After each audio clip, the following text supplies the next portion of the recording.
안녕하세요. 오늘도 하나님과 잘 소통하고 계신가요? 우리의 방패 되시는 하나님을 신뢰하는 여러분들 되시기를 소망합니다. 쉽고도 정확하게, 알차고 재미있게 하나님의 말씀을 가슴 깊이 새기는 시간, 소문난 성경교실의 김예한 목사입니다.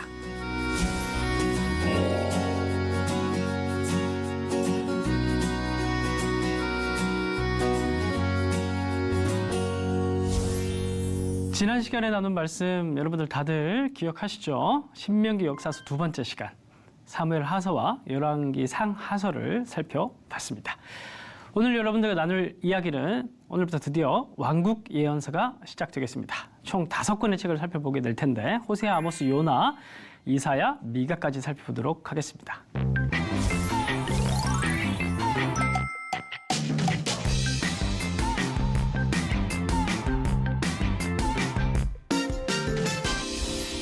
지난 시간까지 우리가 신명기 역사서를 살펴봤죠.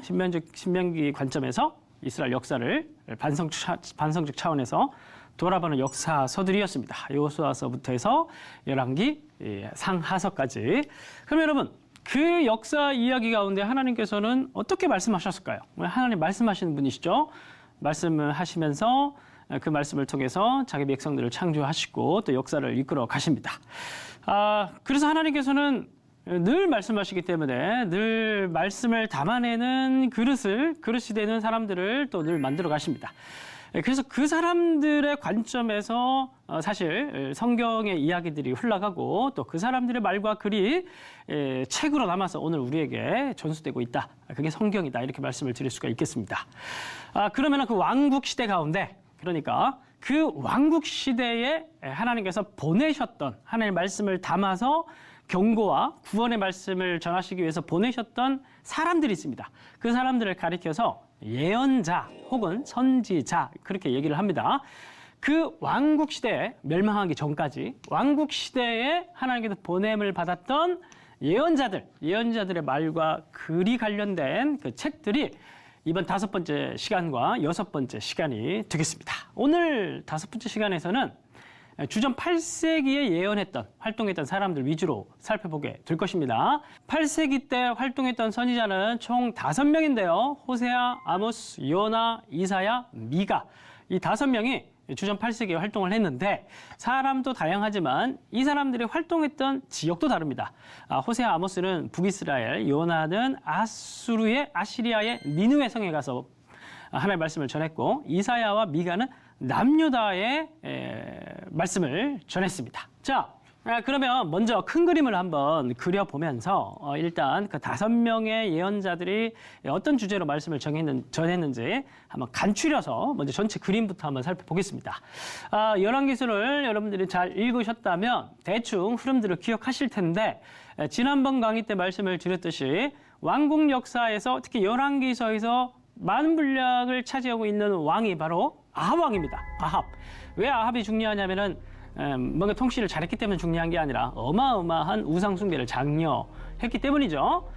이 사람이 오므리 왕조의 사람인데 이 시대 때 활동했던 선지자가 누구라고 말씀을 드렸습니까? 엘리야와 엘리사였습니다. 엘리야와 엘리사는 아합이 장려했던 바알 숭배와 싸웠던 그 선지자들이죠. 엘리야와 엘리사. 이 중에서도 엘리야. 그런데 엘리야와 엘리사는 책이 없습니다. 그래서 이 사람들은 문서 예언자로 분류가 되지 않아요. 이 사람들은 활동은 했는데 이 사람들의 이름으로, 이 사람들의 저작권으로 나온 출간된 책이 없으니 이 사람들의 이야기는 열왕기 상하서에 들어가 있는 겁니다. 그러면 지금부터 살펴보게 될 사람들은 이제 문서 예언자라고 분류가 되는 자기 이름으로 남겨진 책이 있는 사람들이에요. 근데 이 사람들은 아합이 활동하고 난 이후에도 훨씬 뒤에 이 책들이 출간되는데, 먼저 이 5명의 예언자들의 스토리를 알기 위해서는 그 시대에 아주 큰 배경이 되는, 그 중요한 역사가 되는 그 한 부분을 여러분들이 좀 늘 염두에 두시고 이 예언서들을 읽어 가셔야 돼요. 그게 누구냐면 바로 아시리아입니다. 아시리아가 한참 이때 제국으로 발돋움하고 땅을 확장하던 그런 시기에 북이스라엘이 멸망하고 그리고 예언자들이 활동을 했거든요. 그래서 먼저 아시리아 침략 1기가 있고, 그리고 처음에 먼저 한번 아시리아가 서쪽으로도 진출하고 북쪽, 그다음에 남쪽으로 진출을 하면서 땅을 좀 넓혀요. 그러다가 자기네들은 뭐 또 침략을 받습니다. 산지족들에 의해서 우라루트라고 하는 그 침략을 받으면서 60년 정도 암흑기로 들어가면서 힘을 못 쓰게 되는 때가 있습니다. 이때가 주전 800년 전후인데 이때 통치했던 북이스라엘 왕은 여로보암 2세. 1세는 초대 왕이죠. 북이스라엘 왕국의. 그리고 2세가 되겠습니다. 남유다는 그 유명한 우시아 왕. 나중에 이제 말년에 문둥병 걸려가지고 퇴임을 했는데 어쨌든 이 두 사람이 통치를 하던 시기였고 그리고 아시리아가 암흑기다 보니까 이 두 왕이 통치하는 시기에는 땅이 굉장히 넓습니다. 솔로몬 시대의 땅을 다 회복을 할 정도로 굉장히 부강했던 그런 시대를 살아갑니다. 그런데 이런 시대 때 하나님께서 예언자들을 많이 보내세요. 왜냐하면 기회를 줄 때 회개를 하라는 것이죠. 너희들이 살림이 괜찮을 때, 너희들이 샬롬일 때, 너희들이 내가 기회를 줄 때 회개하고 너희가 돌아오면 그러면 이후에 아시리아가 반응을 하더라도 다시 지켜줄 것이다. 사실 그런 맥락인 거죠. 그래서 호세아를 보내서 시내산 언약의 핵심은 10계명이죠. 10계명 10계명이지만 10가지의 계명이지만 두 개로 크게 나누면 하나님을 사랑하고 이웃을 사랑하라. 또 다른 말로 하면은 우상 숭배하지 말고 이웃에게 대해서 정의를 행하라. 이 두 가지로 또 요약을 할 수가 있겠습니다. 호세아는 우상 숭배하지 말라는 메시지를 담당했고 아모스는 이웃에게 정의를 행하라는 메시지를 담당했습니다. 그러니까 두 사람 다 시내산 언약의 중요한 두 축을 담당을 한 것이죠. 그러면서 각각 호세아, 아모스가 여로보암 2세 때 북이스라엘에서 활동을 했고 요나도 북이스라엘 선지자인데 북이스라엘을 대상으로 활동을 했던 것이 아니라 하나님께서 아시리아로 보냅니다. 아시리아의 수도였던 니느웨 성으로 보내서 아시리아가 암흑기에 빠져 있을 때 마음이 촉촉하고 가난할 때 고난을 당할 때 요나를 보내서 회개하라는 메시지를 전하는데 근데 여기서 중요한 건 뭐냐 하면 요나를 아시리아에 보냈지만 아시리아가 요나서의 독자는 아니잖아요. 요나서의 독자들은 북이스라엘, 남유다, 이스라엘 백성들이란 말입니다. 그럼 왜 이 아시리아를 향한 예언의 말씀이 정경으로 유대 백성들이 1차 독자로 한 성경으로 남아있을까? 결국 요나서의 이야기는 뭐냐면 이방인 또 회개하고 돌아오는데 너희들은 왜 회개를 안 하냐? 이제 그 메시지를 전하고자 했던 책이 요나서인 겁니다. 그래서 이 세 사람이 이 북이스라엘 출신, 북이스라엘을 대상으로 말씀을 전했고 또 혹은 북이스라엘 출신 예언자다. 이제 그렇게 정리를 할 수가 있겠습니다. 그러다가 아시리아가 암흑기를 끝내고 다시 침략을 시작을 하면서 740년 전후에 티글라필레셋이라고 성경에는 불이라는 이름으로 나오는 왕인데 아시리아 제국 시대의 아버지라고 불리우는 그런 사람이죠. 그래서 어마어마한 또 왕인데 이 왕이 주변을 다 평정을 해버려요. 그래서 아시리아를 제국의 반열에 올려놓게 됩니다. 이때 722년에 이러한 과정 가운데 북이스라엘을 멸망을 하고 이때 남쪽에서 통치하고 다스렸던 왕이 아하스 왕이고 아하스 왕은 아시리아가 너무 강하니까 친아시리아 정책을 펼칩니다. 이제 아시리아에 빌붙는 거, 줄 서는 거예요. 그런데 그의 아들 히스기야 같은 경우에는 반아시리아 정책을 펼칩니다. 그래서 아시리아에 맞서서 뭐 터널을 판다든지 아니면 라기스나 예루살렘을 요새화 시킨다든지 그런 식으로 공성전을 대비를 하면서 반아시리아 정책을 펼칩니다. 이때 하나님께서 남유다의 이사야와 미가를 보내서 이사야를 통해서는 내가 너희를 구원할 것이니까 너희들은 다른 짓 하지 마라. 뭐 성을 요새를 만들거나 터널을 파거나 그런 짓 하지 말고 나만 바라봐라. 내가 너희를 구원하겠다. 아시리아 내가 사용하는 도구 몽둥이다. 열방을 심판하는 도구니까 너희들은 겁먹지 말고 나만 바라봐라. 그렇게 얘기를 하는 게 이사야 메시지고 하나님이 구원이시다. 그게 이제 핵심 메시지예요. 미가서 같은 경우에는 미가는 북이스라엘의 아모스의 전통을 이어받아서 남유다의 아모스라고 불리우는 그런 선지자입니다. 그래서 히스기야가 막 터널 파고 요새 만들고 건축을 많이 하다 보니까 그렇다 그러면 어쩔 수 없이 백성들을 좀 못 살게 굴 수밖에 없거든요. 동원을 해야 되니까 건축에. 그래서 미가를 보내서 너희들은 정의를 행하라. 사람을 사랑해라. 그렇게 하나님께서 또 요구를 하시는 게 미가의 메시지입니다.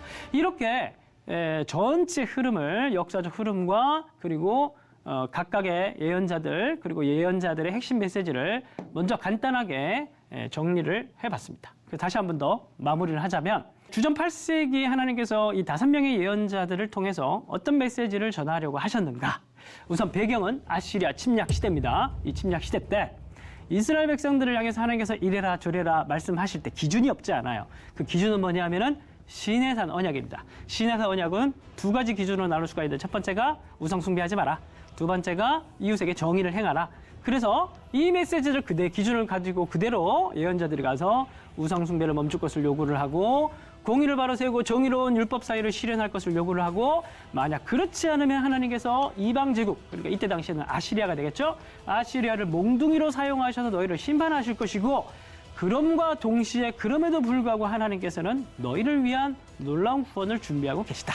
이 메시지를 전파하는 게 이러한 메시지들이 이 시대 가운데 예언자들을 통해서 흘렸던 게 바로 8세기의 예언자들의 메시지의 핵심이다. 그렇게 정리를 해볼 수가 있겠습니다. 자, 그러면 이제 각권으로 들어가서 조금 더 특징적인 부분들을 살펴보고 마치도록 하겠습니다. 먼저 호세아를 살펴보도록 하겠습니다. 호세아서는 되게 독특한 책입니다. 왜냐하면 시작부터 하나님께서 호세아에게 뭐라고 명령하시냐면 창기랑 결혼해라. 그렇게 말씀을 하시면서 시작을 합니다. 이 창기의 이름은 고멜이거든요. 아무래도 이제 학자들은 이때 당시 창기들은 거의 신전 중심으로 활동을 했으니까 신전 창기가 아닐까 이제 그렇게 생각을 합니다. 그런데 이 부정한 여인과 이 거룩한 사명을 감당하고 있는 호세아에게 부정한 여인과 결혼을 하라고 하니 이 호세아가 굉장히 놀랄 수밖에 없는 것이죠. 그런데 이건 단순하게 호세아와 고멜의 사적인 결혼 이야기가 아니라 하나님과 이스라엘의 이야기를 호세아의 삶에 담는 거예요. 이게 이제 행위 메시지라고도 하는데, 그 이제 이때 당시에는 선지자 노릇하기가 되게 힘들었죠. 하나님께서 어쨌든 이렇게 부정한 여인과 결혼을 하라고 하는데, 그게 부정한 이스라엘과 하나님이 지금 계약된 상태라는 걸 지금 나타내고 있는 거예요. 그러니까 하나님과 이스라엘이 언제 그런 계약을 맺었습니까? 우리가 이전에 살펴봤듯이 시내산 아래에서 하나님과 이스라엘이 사인했잖아요. 너희는 내 백성이 되라. 그 대신 너희들은 내 계명을 지켜라. 그렇게 하겠느냐? 이스라엘 백성들 우리가 다 준행하겠나이다. 그래서 사인을 했단 말이에요. 그래서 제단을 만들고 피를 뿌리고 백성들에게 피를 뿌리고 피의 언약식까지 맺었단 말이에요. 이게 뭐냐면 마치 결혼 언약처럼 이 하나님과 이스라엘이 그러한 맥락을, 철저한 맥락, 피의 맥락을 맺었다는 거예요. 그 핵심 증거가 십계명이고 이걸 이제 어겼다는 겁니다. 마치 이스라엘이 매춘하는 여인처럼 그렇게 하나님을 떠나갔다. 이렇게 얘기를 하는 게, 그러한 비유로 이스라엘의 우상 숭배를 고발하고자 하는 게 호세아서입니다. 그래서 2장 넘어가게 되면은 2장에서는 그림이 법정 그림으로 바뀝니다. 법정이 펼쳐지게 되고 하나님이 판사이자 검사가 되어서 이스라엘을 고소합니다. 그러면서 너희들은 어떻게 된 게 바알들, 그다음에 송아지, 제단들을 만들면서 그렇게 우상 숭배를 그렇게 즐겨하느냐, 특별히 바알을 왜 그렇게 사랑하느냐, 그러면서 하나님께서 이스라엘을 고발을 하십니다. 자, 그리고 이 이야기의 결론, 그러니까 가정재판의 결론으로 너희들은 사형, 너희들은 끝났어, 이렇게 얘기를 하는 게 아니라 호세아서 같은 경우에는 마지막에는 늘 회복과 다시 사랑하시는 하나님의 이야기로 끝나요. 그래서 그렇게 고발을 하고 나면은 당연히 사형이 선포돼야 되는데, 사형이 선포되는 게 아니라 하나님께서 광야로 가서 내가 너희들을 다시 사랑할 것이다. 그 광야로 너희를 데려가서 함께 했으면 좋겠다. 다시 시작했으면 좋겠다. 그렇게 말씀하시는 하나님의 이야기로, 사랑의 하나님으로 끝나요. 그래서 3장으로 넘어가게 되면은 하나님께서 호세아에게 지금 음란한 짓을 하기 위해서 다른 남자 품에 안겨 있는 고멜에게 찾아가서 다시 데리고 와라. 다시 값을 주고 데리고 와라. 그렇게 하나님께서 명령을 하십니다. 다시 가서 사랑하라. 그렇게 명령하십니다. 그러니까 이제 호세아가 굉장히 난처한 그런 상황인 거죠. 결국 이러한 그림이 보여주는 건 뭐냐면 하나님께서 끝까지 에브라임을, 북이스라엘을 포기하지 아니할 것이라는 그 애틋한 하나님의 사랑을 보여주고 있는 것이에요. 호세아의 마지막은 내가 그들의 반역을 고치고 그들을 사랑할 것이라는 그런 구원의 메시지로 끝나게 됩니다. 이제 이 호세아서 말씀을 읽다 보면 저는 늘 기억나는 말씀이 있는데, 바로 요한복음 13장 1절에 예수님께서 요한복음 예수님에 대한 평가를 세상에 있는 자기 사람들을 사랑하시되 끝까지 사랑하셨다, 이런 말씀이 나오는데, 이런 하나님의 사랑이 예수님께서 자기 사람들을, 제자들을 사랑하는 그런 모습에 투영되지 않았는가, 이제 그렇게 저는 보입니다. 다음으로 아모스서를 살펴보도록 하겠습니다. 앞에서 말씀드렸듯이 호세아와 아모스 두 사람은 북이스라엘을 향해서 선포했던 메신저들인데 호세아 같은 경우에는 특별히 어떤 부분에 초점을 맞춰서 예언을 했다고요? 바로 우상 숭배. 근데 아모스 같은 경우에는 사회적 정의. 그러니까 10계명에 보면은 앞쪽에 이제 우상 숭배에 대한 얘기가 있고 그다음에 중반 이후부터 이웃 사랑에 대한 얘기가 있는데 호세아는 하나님의 사랑을 담당을 했다면 아모스는 이웃 사랑에 대한 메시지를 중심으로 북이스라엘을 향한 예언을 했다. 그렇게 보시면 되겠습니다. 이런 걸 보면 저마다 역할이 다 다른 것이죠. 뭐 어떤 사람은 조금 더 경고, 심판 이런 메시지를 담당하기도 하고 어떤 사람은 위로, 사랑 이런 메시지를 담당하기도 하고 저마다의 메신저들도 저마다 역할이 다른 것 같습니다. 자, 아모스 같은 경우에는 어떤 식으로 이야기를 시작하냐면은 먼저 이야기를 딱 시작할 때 이스라엘을 중심으로 해서 주변에 있는 국가들을 다 훑습니다. 다메섹, 블레셋, 다메섹은 북쪽에 있죠. 블레셋은 서쪽에 있고 페네키아 북쪽에 있고 에돔은 동쪽에 있고 암몬 동쪽, 모압 동쪽, 동서남북 다 돌아보면서 각국이 가지고 있었던 전쟁 범죄라든지 잔혹한 그런 범죄들 다 언급하면서 너희들은 결국 이러한 죄 때문에 결국 너희들은 심판받을 수밖에 없다. 그렇게 얘기를 하고 그리고 그 다음에 이어서 남유다를 향한 심판의 말씀을 선언을 합니다. 이 남유다는 이방 다른 일반 나라들이랑 다르죠. 뭐가 다르냐면은 기준이 있어요. 하나님의 백성들은 기준이 있습니다. 그게 뭐냐면은 하나님과 언약을 맺었던 10계명의 말씀이 있죠. 레위기법 있죠. 그래서 이걸 기준으로 해서 너희들은 율법이 너희들을 심판할 것이다. 그렇게 선언을 하면서 북이스라엘을 제외한 나머지 주변 국가들에 대한 심판을 아모스는 먼저 선언을 합니다. 그러니까 이제 이 예언의 말씀을 들었던 그 당시에 청중들이 막 환호를 했겠죠. 왜냐하면은 자기 빼고 다 멸망시킨다고 하니까. 그러니까 이제 청중들이 되게 기뻐했을 것 같은데 마지막으로 이제 북이스라엘의 서너 가지 죄를 얘기를 하고 그 뒤부터 끝까지 북이스라엘에 대한 멸망에 대한 선포의 말씀들을 경고의 말씀들을 쭉 이어갑니다. 그런데 북이스라엘은 그러면 무슨 죄 때문에 멸망을 당하고 심판을 당하게 될 것이냐? 이게 바로 그들이 은을 받고 의인을 팔고 아버지와 아들이 한 젊은 여인에게 다녀서 이거는 이제 윤리적인 부분을 얘기를 하는 것 같기도 하고 정치적인 부분을 얘기하는 것 같기도 하고 좀 섞여 있는데 정확한 그때 당시의 맥락을 좀 봐야 되는 부분이기도 합니다. 그리고 모든 제단 옆에서 전당 잡은 옷 위에 누우며 제단 옆에 있는 사람들은 누구예요? 제사장들이죠. 그러니까 이게 종교인들이 전당 잡은 옷 위에 눕는다고 하니까 사채업을 한 것 같기도 하고 그러니까 어쨌든 정치, 종교, 사회 모든 면에서 다 정의로움이 무너져 있는 그런 북이스라엘의 사회의 모습을 고발을 하고 있습니다. 그러면서 쭉 이제 6장까지 쭉 심판에 대한 말씀을 하고 마지막 6장에 멸망을 예고를 하고 아모스서가 가지고 있는 독특한 특징 중에 하나가 7장부터 9장까지 5가지의 환상을 보여줍니다. 뭐 다림줄이 나오고 뭐 메뚜기 재앙이 나오고 여러 가지 많은 환상들이 나오는데 전부 다 한마디로 얘기를 하면 끝장이라는 거예요. 그래서 마지막 5번째 환상을 보면은 여름 과일 한 광주리가 등장합니다. 그 여름 과일이란 말을 발음을 하면 카이츠라는 단어가 돼요. 그리고 이 끝이라는 히브리어 단어가 캐츠라는 단어입니다. 자음도 비슷하고 발음도 비슷한데 결국 여름 한광줄이 환상을 보여주면서 아모스가 마무리가 되는데 이건 뭐냐면 책도 끝났고 이스라엘도 끝났다는 거예요. 이제 이러한 이웃에게 정의를 행하지 않는 이웃의 불의를 행하는 이 북이스라엘의 상황이 계속 지속된다면 결국 아모스는 이 북이스라엘은 끝날 수밖에 없다. 이제 그 경고를 하면서 마무리가 되는 게 아모스서가 되겠습니다. 자, 세 번째 책으로 요나서를 살펴보도록 하겠습니다. 요나서 앞에서 말씀을 드렸듯이 요나서는 북이스라엘이나 남유다를 위한 예언의 말씀이 아니라 이방인들이었던 니느웨, 아시리아의 수도였던 니느웨 성을 향한 메시지였습니다. 독자들은 유대인들이었어요. 독자들은 이스라엘 사람들이었습니다. 그래서 요나서 구조를 보면 일단 사명이 나옵니다. 이스라엘 백성들도 사명을 받았죠. 제사장 나라로 부름을 받았습니다. 사명을 받았지만 사명대로 살지 않았어요.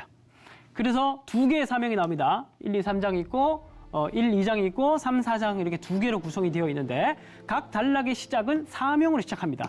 그리고 그 사명을 제대로 행하지 않고 도피하는 당시 이스라엘 백성들의 모습을 그대로 요나를 통해서 보여주고 있습니다. 그리고 마지막은 이제 기도로 끝나는데 사명과 기도 사이에 나오는 이야기는 뭐냐면 센터에 위치하고 있는 이야기는 전부 다 이방인들의 이야기인데 이 이방인들은 전부 다 회개를 하고 있어요.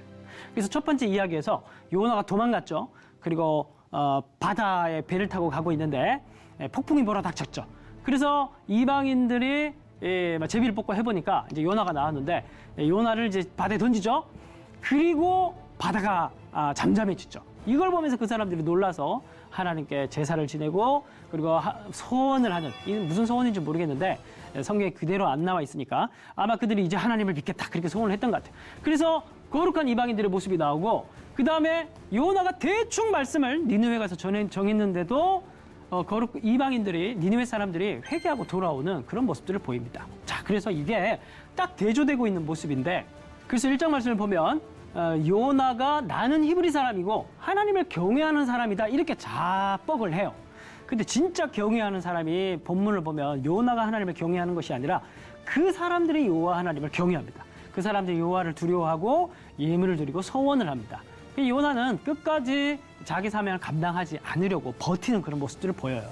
그리고 요나가 복음을 전하자, 말씀을 전하자, 경고의 말씀을 전하자 40일이 지나면 니느웨가 무너지리라 이렇게 얘기를 하니까 당연히 요나는 이 사람들이 회개를 안 할 줄 알았는데 사람들이 힘써 하나님께 부르짖으면서 동물까지 회개하고 있는 장면을 요나서에서 보여줍니다. 이 니느웨를 어떻게 하면 하나님께서 심판하실까? 이 심판의 장면을 보려고 앉아 있는데 하나님께서 요나에게 이렇게 얘기하시면서 요나서가 끝나요. 야, 여기에는 12만 명이나 되고 가축도 많이 있는데 내가 어찌 이 성을 아끼지 않겠냐, 사랑하지 않겠냐. 그 말은 무슨 말이냐면은 이렇게 사랑이 많으신 하나님인데 너희들은 왜 회개를 안 하냐? 이방인들은 이렇게 회개하고 구원받는데 너희들은 하나님의 백성이라고 얘기를 하면서도 나는 언제든 준비가 되는데 너희들은 왜 회개를 안 하냐? 이 얘기를 하면서 끝나는 게 바로 요나서의 이야기라는 겁니다. 결국에는 이스라엘 백성들은 북이스라엘을 회개하지 않아서 722년에 결국에는 사마리아 성이 멸망당하고 맙니다. 자, 이제는 남유다의 두 선지자를 살펴보도록 하겠습니다. 이사야는 굉장히 두꺼운 책인데 알고 보면 되게 심플한 책입니다. 북이스라엘이 722년에 멸망을 당하는데 이때 통치했던 왕이 아하스와 히스기야입니다. 아하스는 친아시리아, 히스기야는 반아시리아였는데 이때 이사야가 활동을 해요. 예언자로 활동을 합니다. 그런데 이사야서 구조를 보면 아하스 이야기가 있고 히스기야 이야기가 있고 그 중간에 열방을 심판하는 하나님의 이야기가 있습니다. 여기 몸통이에요. 이 이야기 앞에 아하스 앞에는 아시리아, 히스기야 다음에는 바벨로니아 제국이 배경이 돼요. 앞뒤로. 그래서 중요한 건 뭐냐면은 아시리아건 바벨로니아건 신경 쓰지 말라는 거예요. 아시리아가 너희를 구원하는 것도 아니고 친아시리아냐 반아시리아냐 이게 중요한 게 아니라 강대국을 의지하지 말고 여러분 이사야의 이름 뜻이 여호와는 구원이시다 이런 뜻이에요. 이 이름이 말을 하는 거예요. 이사야 이름처럼 하나님이 구원이시니까 여호와가 구원이시니까 아시리아건 바벨로니아건 신경 쓰지 말고 역사의 경영이 되시고 모든 만왕의 왕이 되신 하나님이 구원이시니까 하나님을 의지해라. 하나님만이 구원이시다. 이렇게 얘기를 하는 게 이사야서의 핵심입니다. 그렇다면은 어떻게 하나님께서 이스라엘 백성들을 구원하실 것인가? 특별히 이스라엘 백성들은 지금까지 살펴봤듯이 죄가 많잖아요. 이 사람들의 마음을 고쳐야 되잖아요. 그러면 하나님께서는 진정 이스라엘 백성들을 구원하시기 위해서는 그들의 죄를 고치셔야 되거든요. 이사야서 처음에 1에서 5장 그리고 마지막에 제일 40에서 55장까지의 이야기 그렇게 배치되어 있는 이 단락을 통해서 하나님께서 고치시는 하나님이심을 강조합니다. 그래서 우리가 잘 알고 있는 너희 죄가 주홍 같을지라도 내가 표백제로 빡빡 문질러서 내가 너희들 죄를 씻겨주겠다. 뭐 그런 마음, 그런 얘기들을 하시고 그리고 40에서 55장 가보면 특별히 53장에 고난받는 메시아를 이야기를 하면서 그가 채찍에 맞음으로 우리가 나음을 입었고 우리가 양 같아서 그릇 행하여 각기 제각길로 갔지만 우리의 죄악을 그에게 담당시키심을 통해서 하나님께서 우리를 구원하셨다. 그러시면서 이런 얘기를 하면서 하나님께서 우리의 이스라엘의 죄를 직접 마음을 고치셔가지고 그들의 마음을 새롭게 하셔가지고 고치시는 그 이야기. 그리고 앞으로 대속제물로 예수님을 보내셔서 온 인류의 죄를 하나님께서 해결하실 그 이야기, 그 구원의 하나님에 대한 이야기가 이사야 앞에 단락과 마지막 단락에 위치하고 있으면서 구원의 하나님을 강조하고 있는 게 이사야서의 특징이다. 그렇게 볼 수가 있겠습니다. 정말 이런 신이 없죠. 그때 당시 고대 근동에 정말 이런 신은 없습니다. 그래서 마지막에 8세기 마지막 예언자가 미가인데 미가의 이름의 뜻이 주와 같은 분이 없습니다. 이런 뜻이에요. 그래서 미가서는 되게 짧은 책입니다. 남유다의 아모스라고 불리우는 미가서 같은 경우에는 그 히스기야 시대 때 건축에 동원되면서 압제받고 있었던 백성들을 위로하는 그런 책이라고 볼 수가 있습니다. 그래서 지도자들의 죄를 무섭게 뭐라고 해요? 내 백성의 가죽을 너희들이 벗기는구나. 하나님께서 너희에게 구하시는 게 뭐냐? 정의를 행하고 사람을 사랑하고, 인자란 말은 사람이에요. 사람을 사랑하고 겸손하게 하나님과 함께 행하는 것이 아니냐. 내가 언제 너희들을 받고 성벽 지으라고 했냐? 내가 너희들에게 언제 땅굴을 파라고 했냐? 구원은 하나님께 있고 너희들에게 중요한 건 뭐냐면은 이웃에게 정의를 행해라. 이웃을 사랑해라. 하나님을 사랑하고 이웃을 사랑하고 내가 너희와 맺은 그 언약에 충실할 때 그때 너희들에게 참된 구원과 참된 평화가 있을 것이다. 라고 얘기를 하는 게 미가서의 이야기입니다. 정말 이런 신은 없고 이러한 하나님은 없습니다. 여러분들이 이러한 예언자들의 이야기를 통해서 그런 풍성한 하나님을 만나실 수 있게 되기를 또 바랍니다. 오늘의 강의는 여기서 마치도록 하겠습니다. 여러분 즐거운 시간이 되셨습니까? 오늘 수업은 유튜브로 다시 보실 수가 있습니다. 복습하시면서 성경을 스스로 읽고 해석하고 적용하는데 큰 도움을 얻으시기를 소망합니다. 다음 시간은 오늘 왕국 예언서를 이어서 오늘 8세기 예언서를 살펴봤는데 다음 시간에는 7세기, 6세기 예언서를 살펴보도록 하겠습니다. 성경을 읽는 유익을 날마다 누리시는 여러분들 되시기를 바랍니다. 다음 시간에 뵙겠습니다. 감사합니다.